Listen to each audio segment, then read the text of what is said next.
O vídeo de hoje vai ser top demais. A gente vai falar sobre um fundo imobiliário que tá famoso agora, que é o BTHF11. Vou te contar como que tudo começou com o BTHF11. Depois a gente vai falar sobre qual é a estratégia desse fundo, por que ele tá tão descontado, 0,84 de PVP. Por que muita gente tá falando sobre ele e ele tá sendo foco de aportes. A gente vai comentar sobre isso também. E no final, depois de ler todo o relatório do BTFF, a gente vai fazer algumas continhas. Eu vou te explicar o que é o paradoxo do FOF. Inclusive, isso vai ser embasado em uma parte da mentoria, onde eu explico sobre o porquê que eu não gosto muito de FOFs, te explico através de dados históricos, inclusive alguns estudos, eu vou te dar uma palhinha aqui, beleza? Então, já pega papel e caneta, pega o cafezinho aí, e esse cafezinho de hoje que eu fiz ficou bom, viu? Rapaz do céu. Papel e caneta na mão, like, se inscreva no canal e simbora. Então vamos lá, vamos dar uma olhadinha aqui no BTHF11. Tá com um dividendo yield de 7,75, mas isso aqui tem um porém aqui, que eu já vou te mostrar. PVP de 0,84, uma liquidez média diária aí de 3,8. Ou seja, um fundo bem negociado, descontado, pagando bons dividendos, porque se a gente olha aqui, ele tá com 7,75 dividendos, só que como ele passou por um processo de incorporação, essa consideração de dividendo de 7,75 é só desde dezembro de 2024, foi quando ele fez a incorporação, e aí depois ele veio pagando aí desde lá 1,2, 1,1% de yield, 1,06% de yield, então tá pagando aí mais ou menos 1,1% de yield mensal, isso aí vai dar no ano mais de 12, 13%,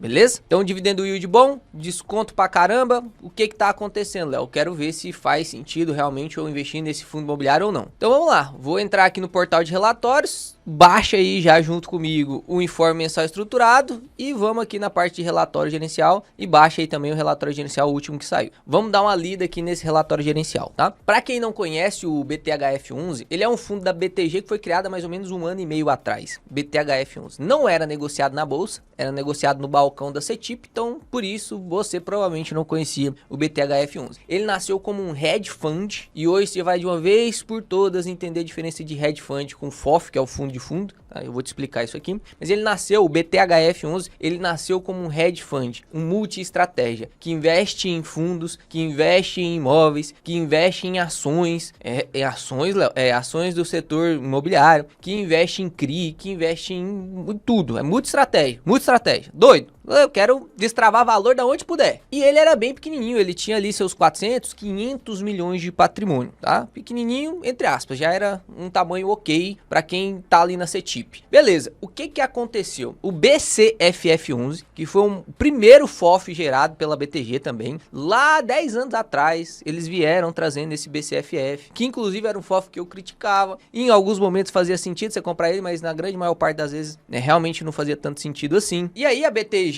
olhou para os dois fundos e falou assim, caramba, se esse BCFF tivesse a liberdade que o BTHF tem de ser um fundo multi-estratégia, esses FIs que eu tenho na carteira do BCFF, rapaz, eu ia conseguir destravar muito lucro. E aí, qual foi a ideia da BTG? Vou fazer o BTHF, vou lançar uma assembleia para o pessoal votar e vou fazer o BTHF incorporar, pegar o BCFF. Ou seja, o BTHF ia fazer uma subscrição de cotas para captar dinheiro, só que quem seria a única pessoa que participaria dessa captação? O BCFF. O BCFF ia comprar as cotinhas do BTHF e ia pagar com dinheiro? Não, ia pagar com os próprios ativos do portfólio. Assim, o BTHF ficou sendo agora um BTHF grandão, 2 bilhão de patrimônio. Aqui dentro do BTHF agora tem os FIs que tinha lá no BCFF, só que agora não é mais um FOF, que era limitado ao investimento em cotas de fundos imobiliários. Agora ele é um hedge fund. Então, para a gente finalizar essa introdução e a gente começar a ler o relatório, vamos entender de uma vez por todas o que é a diferença do hedge fund para o FOF? Porque, pelo amor de Deus, se você me segue e até hoje você não sabe isso,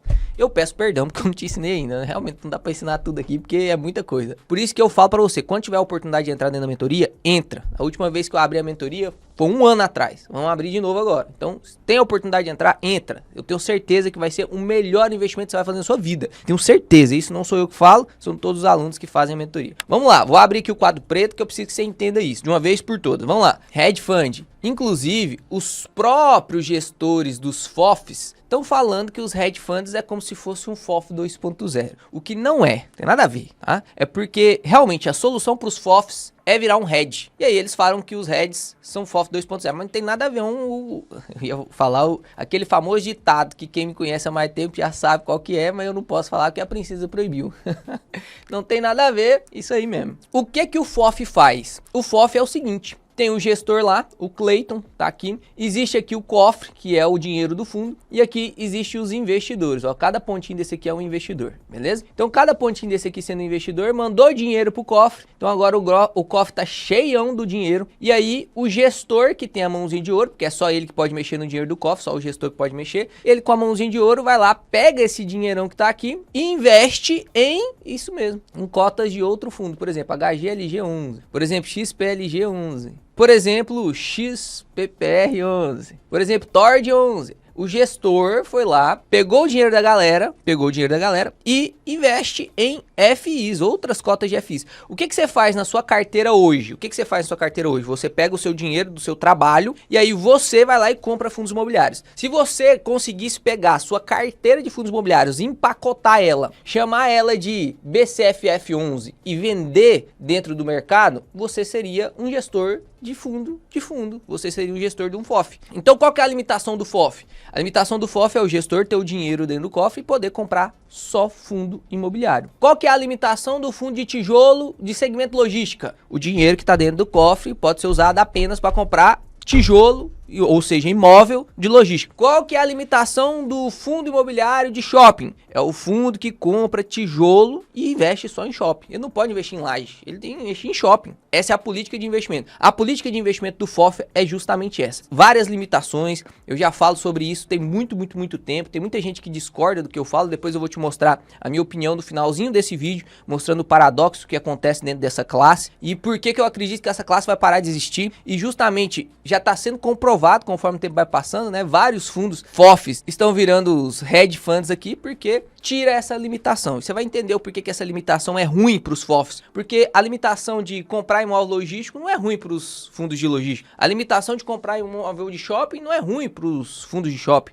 Por que a limitação de comprar fundo imobiliário, cotas de fundos imobiliários, é ruim para os FOFs? Preciso fazer essa pergunta. Qual que é então a diferença do FOF para o hedge fund? Vamos entender aqui agora. Agora estamos aqui, o gestor não é mais o Cleiton, é o José. E aí aqui temos o cofre. E do mesmo jeito tem os investidores aqui, ó, um monte de investidor, investiu dinheiro lá dentro do cofre, então jogou o dinheiro lá dentro do fundo, aqui tem um dinheirinho, o gestor, né, o gestor tem a mãozinha de ouro, ele vai pegar esse dinheirinho, e aí no hedge fund ele pode fazer o quê? Ele pode comprar cota de fundo, ele pode investir em galpão logístico, imóveis reais, ele pode investir em galpão de shopping, ele pode investir em prédio shopping, ele pode investir em laje, ele pode investir em CRI, ele pode deixar muito dinheiro no caixa, ele pode fazer o que ele quiser.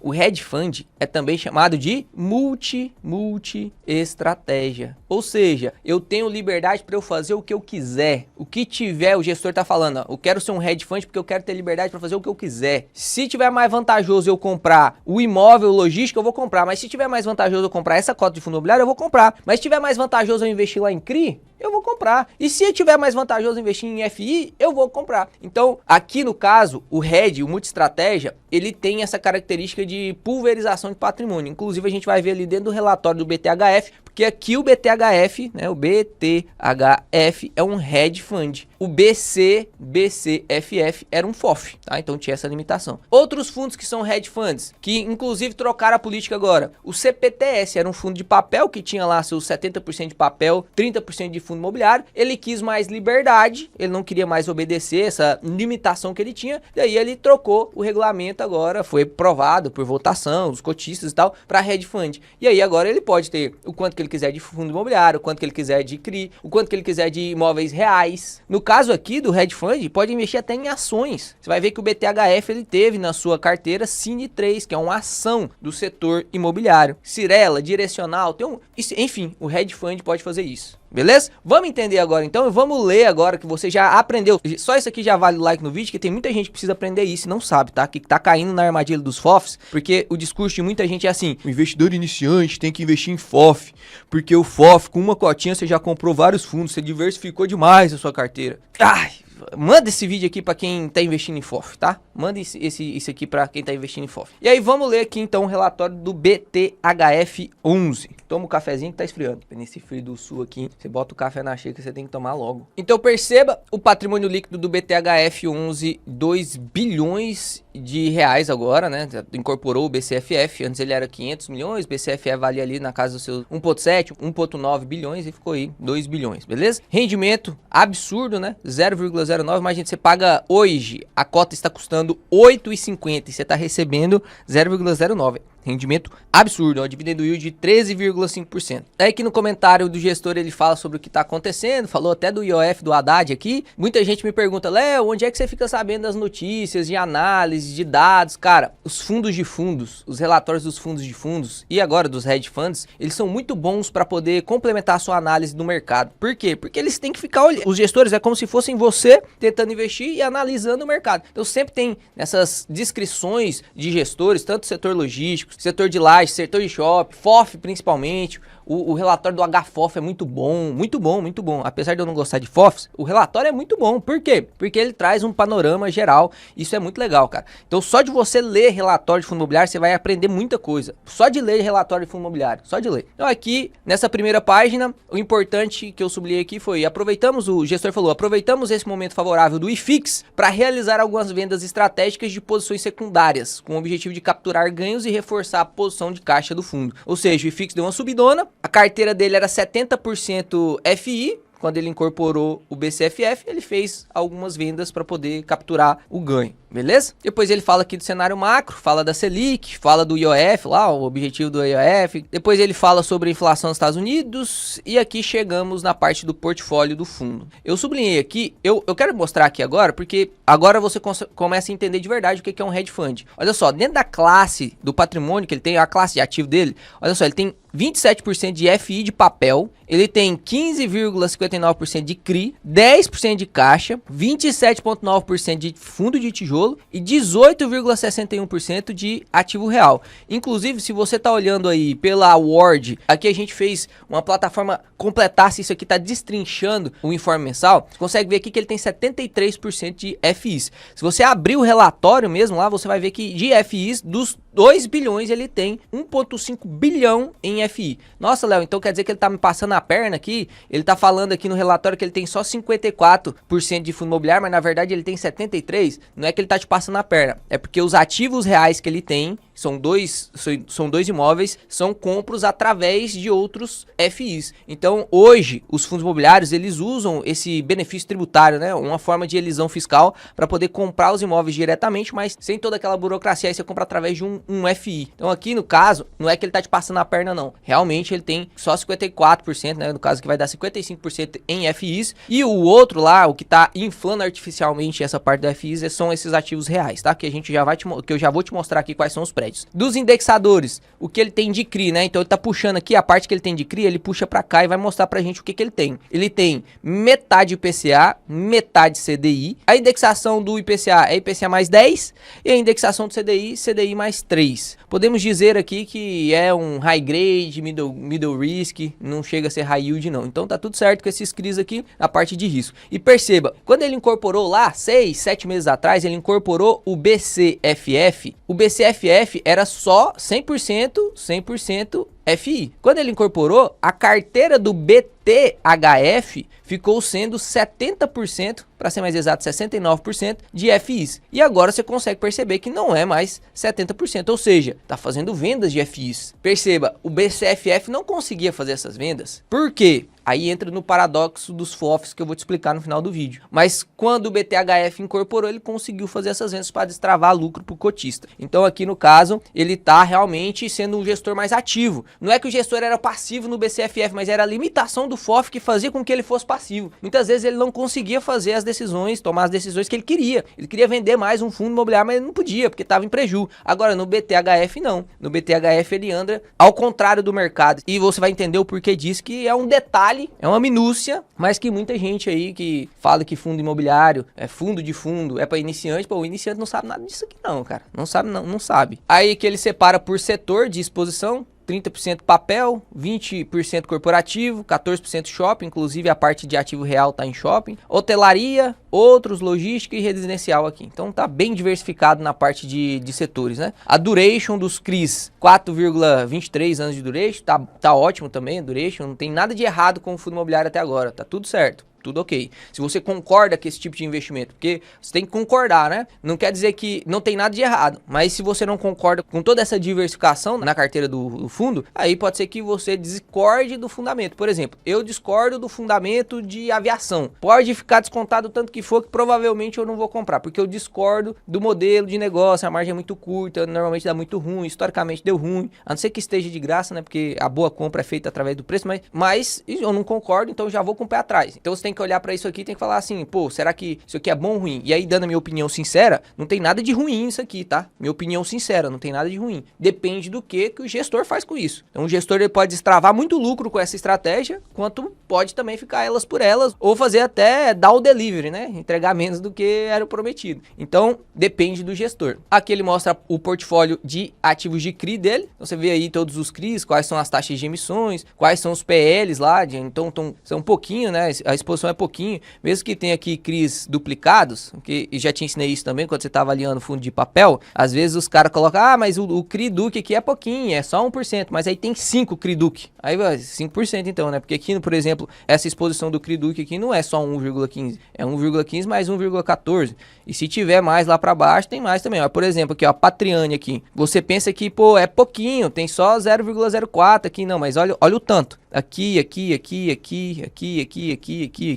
vai dar pelo menos 1% aí talvez, né? Não vou somar aqui não, mas só para você entender, tem mais Patriane lá em cima também. Então tem esses empréstimos aí, todos adimplentes, até agora ele não falou nada de inadimplência. Aí ele falou sobre outros CRIs táticos aqui. Esses CRIs táticos é mais para poder fazer venda com ganho de capital mesmo. E aqui ele mostra também o índice, a taxa de emissão, IPCA mais 7, CDI mais 1, IPCA mais 7. Provavelmente para ganhar com marcação de mercado, você vai ver que esses fundos hedge funds, eles fazem muita movimentação. Os FOFs também tendem a fazer mais movimentação para tentar destravar ganho. O tempo todo tentando destravar ganho. E esse negócio de tentar destravar ganho é o que mais atrapalha os FOFs. Aí aqui agora a gente vê o portfólio e a lista dos ativos. Ele tem FIs dentro da carteira. Quais são os FIs que ele tem dentro da carteira? Aí tá aqui, ó. BTHI, HTMX. Se isso aqui fosse o CPTS, né? E tivesse lá o CP, o CEPUR, ou então o CPSH, o povo ia cair matando. Mas como é da BTG, eu não vi ninguém falando de conflito de interesse. Mas é coisa da vida, né? Ó, BTCI aqui também, ó. A maior exposição do fundo de tijolo é BTHI, maior exposição do fundo de papel é BTCI. Enfim, e aí aqui o gestor ele se expõe nesses fundos imobiliários, ó. Tem aqui o BRCR, RBVA, fundo de renda urbana, tem o XPML, tem vários fundos aqui que você conhece, né? Esse aqui é fundo de hotelaria. É que os fundos de papel, quais são os que você conhece? Você conhece o BTCI, o BTWU também você conhece, o KNIP você conhece, o VGHF você conhece, o Iridium você conhece, o MCCI, o Vigip, o XPCI, esses aqui, de papel quase todos você conhece, né? Pelo menos já citei várias vezes no canal. E aqui você consegue ver o ativo real, ó. Lembra que eu falei pra vocês que eles têm dois tipos de imóveis reais? Ele tem aqui, ó, essa Tower Torre B aqui, que é uma laje, e o Pátio Maceió, que é um shopping. Então, esses dois, aquele 18% de ativo real, que eles são do fundo através de um FI, só que eles são realmente o imóvel real ali, né? Aqui no BTCI, no Iridium, no KNIP e tal, tem uma participação do fundo realmente, e aqui é como se ele tivesse 100% desse fundo, ou seja, ele é 100% dono, logo ele é dono do prédio, ele é dono do shopping ali, beleza? Então esse é o portfólio aqui de FIs, e você vê aqui que inclusive ele coloca essa parte dos ativos reais dentro do portfólio de FIs, por quê? Porque foi compra através de FIs, por isso que a parte aqui do informe mensal você vai ter essa dúvida aí, mas na verdade não tem nada de errado, é só uma maneira de descrever, beleza? Então você já viu aqui o portfólio de CRI, você já viu aqui o portfólio de FIs, você viu aqui também o portfólio de ativos reais e agora a gente vai ver o portfólio de caixa.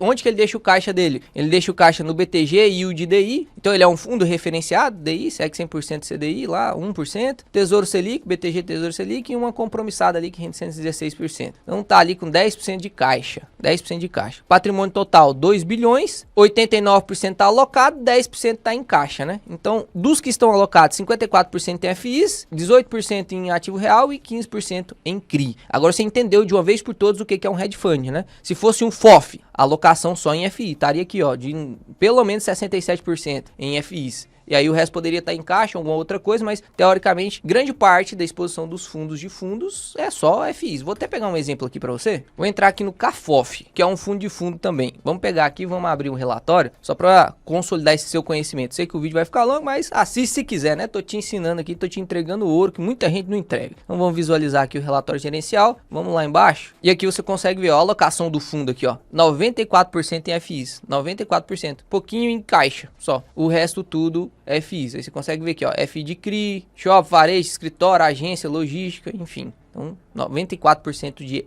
FIs. Essa é a diferença de um FOF e de um hedge fund. FOF é só FI, o hedge fund é todas as estratégias juntos. Então, o hedge fund também pode investir em FIs. Não é que o hedge fund é um FOF, ele é um hedge fund. Para de confundir isso, beleza? Daqui ele traz a tabela de sensibilidade. Todo fundo de papel tem essa tabela de sensibilidade, porque quando o fundo está descontado, imagina, você comprou uma dívida, essa dívida ela pagaria 10% no PVP de 1. Aí o fundo imobiliário cai para 0,80% de PVP, que é o caso do BTHF. Pô, estava pagando 10%, agora se você comprar aqui, vai pagar 12%. Então essa tabela de sensibilidade, se você comprar o momento atual, você recebe 12%. É como se você estivesse recebendo 12%. Mas na verdade a taxa indexada é 10%. Então ele tem que mostrar isso, né? Por exemplo, agora o preço está de 8,50. Se a gente for olhar pelo PL, que é 10,14, que teoricamente é o PVP 1 do fundo, teoricamente você renderia ali o IPCA mais 10,3 e CDI mais 3,1. Você teria uma carteira de fundo de papel que teria um upside de 8%, porque os fundos do próprio BTHF estão descontados, né? E aí aqui você consegue ver que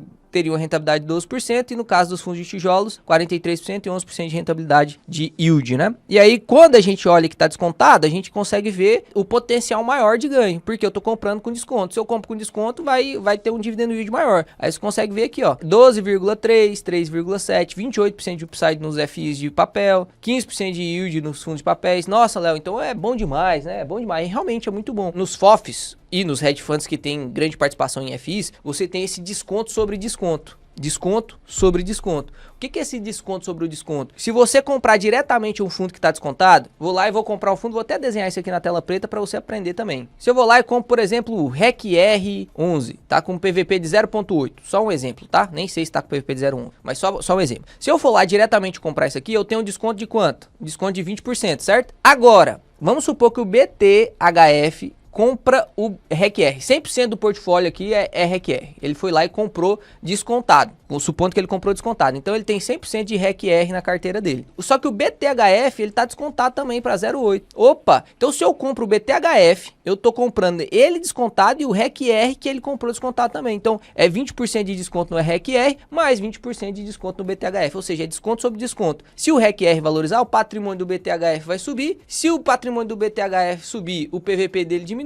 Logo vai ser um impulso para subir também. E aí se o BTHF bater o PVP de 1, pô, eu tive a valorização do REC-R mais valorização do BTHF. Esse é o potencial dos FOFs, esse é o potencial de quem investe em FI, isso é o potencial da sua carteira também, tá? Sendo bem sincero. Uma coisa que muita gente desconsidera é que além de ter desconto sobre desconto, tem taxa sobre taxa. Aqui você paga 1% de taxa de administração, aqui você paga 1% de taxa de administração. E a taxa ela vai bater no seu cangote de qualquer jeito, tendo recuperação de mercado ou não. Agora o desconto sobre desconto só vai fazer sentido para você se tiver valorização. E normalmente os FIs, os FOFs, os hedge funds, eles são pressionados a qualquer tipo de valorização fazer venda para poder destravar ganho, e às vezes não ganha toda a valorização que teria. E aí ela destrava lucro, paga, ou seja, o desconto sobre desconto às vezes nem é realmente efetivo para nós. Só para você pensar um pouco sobre isso, e a gente vai chegar lá no paradoxo do FOF, essa complicação que tem os FOFs, né? Por isso que estão trocando aí de FOF para hedge fund, e eu acho que é uma tendência que vai acontecer na indústria como um todo de FOF.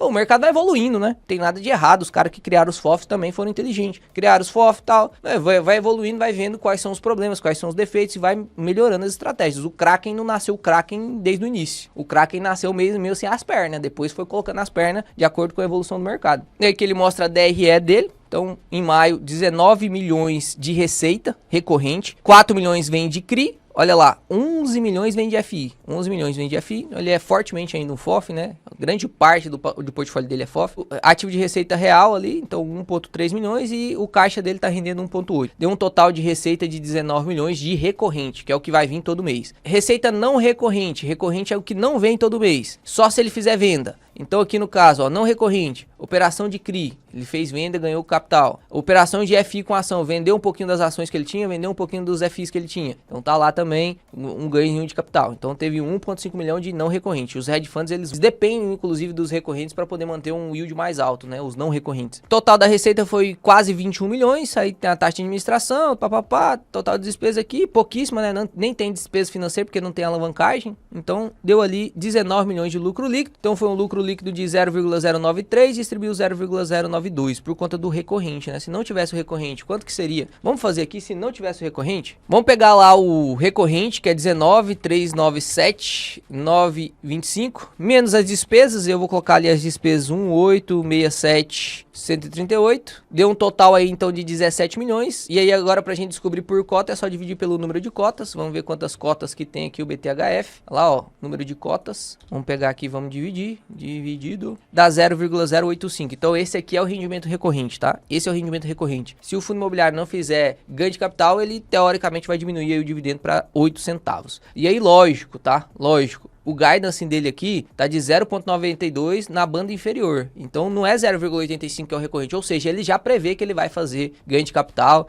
esses ganhos aqui não recorrentes. E eu também acredito que vai conseguir fazer, porque agora os fundos imobiliários eles vão subir, né? Ele já, na verdade, provavelmente ele já tem grande parte dos fundos imobiliários com lucro ali. Então ele já consegue fazer venda para destravar lucro, enfim. Eu acredito que ele vai continuar distribuindo aí nessa margem de dividendo mesmo, tá? Aí aqui ele mostra o portfólio. Vamos ver se tem mais alguma coisa para baixo ali. Não tem mais nada. Então vamos agora para as considerações do BTHF, inclusive quero que você deixe aqui nos comentários também suas considerações do BTHF. Se você quiser aprender de verdade como que você analisa RI, relatório gerencial, fato relevante, informe trimestral, como que você calcula alavancagem, como que você calcula tudo dentro dos fundos imobiliários, o fundo imobiliário, que é um básico, esse aí não tem desculpa pra você não saber, tem que saber, não faz sentido. Se você quiser aprender, eu te convido a participar do evento que eu vou fazer agora, que vai ser uma minissérie, é uma minissérie da Netflix. Vai ser 6 horas de aula, dividida em 3 dias, 2 horas por dia, às 20 horas, no dia 24, 25, 26, 20 horas da noite, separa sua pipoca, coquinha gelada, um copinho estiloso que nem esse aqui, ó. Separa tudo que eu vou te ensinar como que você vai escolher as melhores oportunidades, tanto em fundos imobiliários, aqui a gente tá falando de fundos imobiliários, mas tanto de fundos imobiliários quanto de ações. Vou te mostrar ali uma palhinha de como que vai ser a mentoria. No dia 30 vai abrir a nova turma da mentoria. E nesse evento você vai ter todas as ferramentas na mão para você decidir se realmente faz sentido para você entrar ou não na mentoria, que eu tenho certeza que vai ser o melhor investimento da sua vida. Lá vou te mostrar 2% do que acontece dentro da turma. E eu tenho certeza que mesmo você que não vai participar da mentoria, ou porque você é doido, ou porque ainda não tá na sua época de fazer a mentoria, pode ser que não seja no seu tempo ainda, né? Mesmo assim, faz sentido você participar desse evento, porque lá eu vou ensinar coisa pra caramba. Eu te garanto que eu vou te ensinar muito mais do que muito curso pago, beleza? Então, considerações finais sobre o BTHF. Na minha opinião, foi extremamente assertivo, extremamente vantajoso fazer a incorporação do BCFF. Não tem nem como a gente negar isso. O futuro de todos os FOFs, na minha opinião, vai ser se transformar num hedge fund. Porque os hedge funds eles têm mais liberdade, tá? Então, na minha opinião, BTHF acertou fazendo isso aí. O gestor do BCFF, do BTHF, juntos lá, inclusive diminuíram um pouquinho a taxa de administração, foi melhor que eles fizessem isso mesmo, porque agora o BTHF tem mais liberdade para operar. Dito isso, descontado tá pra caramba, tá rendendo bem, não tem alavancagem, não tem problema nenhum dentro desse fundo. Tem algum problema dentro desse fundo? Não tem problema nenhum dentro desse fundo. Não estou te recomendando que você compre esse fundo, não estou te recomendando, só estou dizendo que realmente não tem problema nenhum e está descontado. Eu quero só que você pense que existem outros fundos que também não tem problema nenhum e que também estão descontados. E aí a gente vai entrar agora no paradoxo dos fundos imobiliários, porque isso pode voltar a acontecer com o BTHF. Por que você acha que o BCFF foi incorporado? Por conta de um probleminha que ele tinha. Olha só, vamos para a tela preta, a gente vai falar sobre os problemas dos FOFs. Inclusive aqui na aula que eu dou na mentoria, que a gente está falando de tipos de fundos imobiliários e eu começo a falar sobre FOFs, eu apresento vários estudos, inclusive estudos suficientemente razoáveis para que você pelo menos preste atenção. Eu nunca quero vir aqui e te falar da opinião do Léo, porque o Léo tirou isso da cabeça dele. Não, eu tento o máximo. É lógico que a minha opinião é enviesada. Não tem como eu te falar que não é enviesada. Eu tenho minhas próprias opiniões, né? Um cara falou assim, porque você é enviesado, você é um cara que fala de Jesus. Mas eu vou esconder que eu falo de Jesus? Não, se Jesus salvou minha vida, vai salvar a sua também, se Deus quiser. Não tem como eu esconder isso não, isso é uma parte de mim, é uma parte do Léo. Então, lógico que dentro dos ativos eu também tenho as minhas opiniões enviesadas. Então eu já vou começar falando, essa opinião é extremamente enviesada pela opinião do Léo. E você pode discordar, tá? Mas eu vou te mostrar alguns fatos que me fizeram tomar essa decisão. Vem pra tela preta. Os FOFs, ou qualquer tipo de fundo que compra fundo imobiliário, principalmente os FOFs, o que eles faziam? Ele pegava o dinheiro da galera e comprava fundo imobiliário, igual você também faz. Você também faz isso na sua carteira. Igual. Só que qual que era a narrativa dos FOFs? Pô, eu quero escolher um gestor extremamente especializado para fazer isso, porque eu não quero gastar tempo com isso. Então eu aumento a minha diversificação e ainda coloco na mão ali de um cara que vai conseguir fazer mais dinheiro do que eu. E aí, beleza. Tudo certo, tudo certo. Só que aí, os gestores compravam os FIs, e aí quando, preste atenção agora, porque isso aqui é um entendimento meio complexo de você entender, mas se você fizer força um pouquinho aí, você vai conseguir entender. Quando o gestor montou lá a carteira de FIs, vamos colocar aqui 10 FIs, tá? E o IFIX caiu, cara, imagina só o que tá acontecendo com esse fundo nesse momento. Se ele só tem FI na carteira, o IFIX caiu, ou seja, os fundos imobiliários que ele tem dentro da carteira caíram. Logo, ele também vai cair. Então ele vai ter uma desvalorização, certo? No momento que ele tem essa desvalorização, não tem nada de errado essa desvalorização, porque é normal, a nossa carteira desvaloriza, a carteira do HGLG, o HGLG cai, apesar dele ter o ativo real lá que vale mesmo um tanto, mas o fundo imobiliário cai.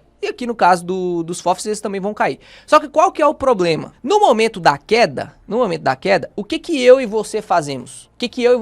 O que nós fizemos? Presta atenção que isso aqui vai destravar sua mente. O que nós fizemos desde outubro de 2024 até razoavelmente ali março, até hoje tá em oportunidade. Nós trabalhamos mais, tiramos dinheiro do bolso e pau em fundo imobiliário. Por quê? Porque o fundo imobiliário tava descontado, certo? Então o fundo imobiliário descontado, o que eu quero fazer? Comprar mais. Fundo imobiliário descontado nos FOFs. Pô, o FOF tem que fazer o quê? Comprar mais, não é? Só que como que o FOF vai comprar mais? Como que ele vai comprar mais? Olha, você entende o paradoxo? Como que ele vai comprar mais? Ele tem que tirar dinheiro de algum lugar. Como que ele vai tirar dinheiro de algum lugar se ele não consegue emitir CRI? Ele não consegue emitir CRI porque ele é diferente de um fundo de tijolo. Não consegue, não dá conta. Ou seja, não, tirou lá a parte da alavancagem, não pode, não tem como. Segunda forma de pegar dinheiro, porque nós trabalhamos, tiramos dinheiro do salário e pau. O FOF, ele precisa tirar dinheiro de algum lugar. Então, a alavancagem não deu. Segunda opção, subscrição. Só que na queda, o FI caiu. Como é que o FOF vai fazer uma subscrição com o PVP de 0,8? Como é que o BTHF vai fazer uma subscrição com o seu PVP de 0,8 para comprar mais FI? Porque agora o FI está descontado. Como que ele vai fazer isso? Não tem como. Não tem como. Ou seja, no momento em que os FOFs precisam de dinheiro para poder comprar mais FI, porque os FIs dão oportunidade e eles não conseguem. E aí, beleza, o que acontece depois? Os FOFs ficam aqui olhando para a queda, assistindo a queda, porque eles não podem fazer nada. E aí depois o IFIX começa a subir. Então tá lá, o IFIX subindo. Vral, subiu o IFIX. O que eu e você estamos fazendo agora? Nós compramos os FIs descontados, mantemos eles agora que eles estão valorizados com o yield on cost maior. No caso dos FOFs, o que eles são obrigados a fazer? O que normalmente, na verdade não é que eles são obrigados, mas o que normalmente os gestores fazem? Ah, o IFIX subiu, eu ganhei uma valorizaçãozinha aqui de R$1, R$2 na cota, eu vou vender a cota para poder eu pegar esse lucro e distribuir pro cotista, porque o cotista gosta de lucro recorrente, extraordinário, então eu vou pagar um pouquinho mais do que aquilo que eu tava pagando. Então quando o IFIX sobe, ele faz ganho de capital, pega esse dinheiro e aí ele tem que recomprar de quê? Ele não tem outra oportunidade, ele tem que comprar de quê? De FI. E aí o FOF vai comprar quando? Quando o IFIX está alto. Entende o paradoxo? Por que os FOFs têm esse problema? E por que os FOFs historicamente não entregam boas rentabilidades? Vou te provar isso dentro da mentoria, vai ser uma aula de mais ou menos umas 3 horas lá. Por quê? Por conta desse início aqui, te dei uma palhinha desse paradoxo. E aí qual que é a solução? Virar um hedge fund. Por que o hedge fund é a solução? Porque aí imagina, quando o IFIX cair, eu não tenho só FI dentro da minha carteira. Eu tenho lá um ativo real que eu posso vender. Pô, eu vendo o ativo real e compro o FI que está descontado. Eu pego os meus CRIs, vendo meus CRIs e compro de fundo imobiliário que está descontado. Eu tenho outras estratégias agora. Como eu tenho um imóvel real, eu posso emitir um CRI. Ou seja, tendo mais possibilidades, eu consigo fazer compras de FIs no momento oportuno. Por isso que, na minha opinião, todos os FOFs em algum momento vai virar um hedge fund. Todos os FOFs em algum momento vão virar um hedge fund. Porque eles estão em desvantagem quando eles são só FOFs. Entende? Eles estão em desvantagem. E o hedge fund melhora um pouquinho essa situação. Não quer dizer também que vai resolver todo o problema, mas melhora um pouquinho essa situação. Por exemplo, ontem eu gravei uma live com os alunos da mentoria, a gente estava analisando o HGRU,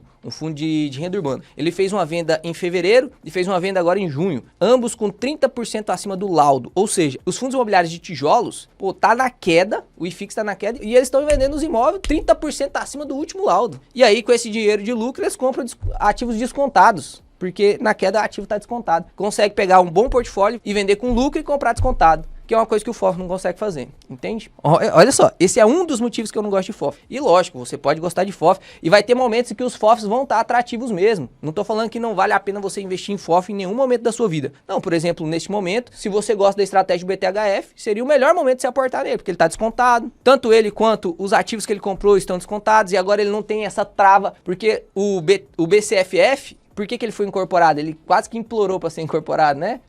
Por quê? Porque, por exemplo, um FI que ele tinha lá, vamos pegar o próprio BTCI. Ele comprou o BTCI, eu tô falando aqui de maneira didática, tá? Então não são esses dados reais aqui. Mas vamos supor, ele comprou o BTCI a R$10, o BTCI hoje tá a 9. Ele não consegue vender, como que vende? Prejuízo. Vai cair com valor de cota, não tem como. Aí foi incorporado pelo BTHF11 e o valor médio agora de aquisição do BTHF11 é 9. Então, se o BTCI subir para 9,30, o BTHF já consegue vender com lucro. E o BCFF não conseguia, mesmo que subisse para 9,30, o médio do BCFF era 10. E aí, pode ser que isso aconteça no futuro também com o BTHF? Pode ser. Só que sendo um hedge fund, ele tem mais formas de sair disso, né? Ele não precisa comprar FI, ele não é obrigado a comprar FI quando o FI tá caro. Aí ele tem outras opções para comprar. Então, não necessariamente ele vai travar o preço dele lá em cima. É realmente, o hedge fund, ele é realmente uma evolução dos FOFs. Na verdade, uma evolução dos fundos imobiliários como um todo, né? Principalmente para os FOFs, porque os FOFs eram os mais limitados. Não tenho o BTHF na minha carteira. Acredito, inclusive, que tem oportunidades tão boas quanto o BTHF dentro dos fundos imobiliários até hoje. Não tô falando que o BTHF não vai performar bem. Pode ser que performe, inclusive, melhor do que os que eu estou escolhendo. Mas é uma escolha de participação, ainda não temos tanto histórico assim, né? Vamos esperar mais um pouco. Tô analisando esse fundo, ele tá na minha quarentena. Vamos avaliar um pouco mais esse fundo aí. Enquanto isso, eu tô comprando outros fundos que eu já tenho certeza, já sei como que é a gestão e estão descontados igual. Então, teoricamente, essa é a minha opinião aí sobre o BTHF, beleza? Espero que você tenha gostado do vídeo. Se gostou, deixa o like, se inscreve. Não esquece de se inscrever no evento que vai ter no dia 24, 25, 26. Senão você vai dar bobeira, vai dar rata. Não sei como que você chama, lá no Goiás a gente fala vai dar rata. É uma bobeira gigantesca. Clica no link aqui da descrição pra você se inscrever, entrar no grupo do WhatsApp. Lá a gente vai passar todas as informações, beleza? Fica com Deus!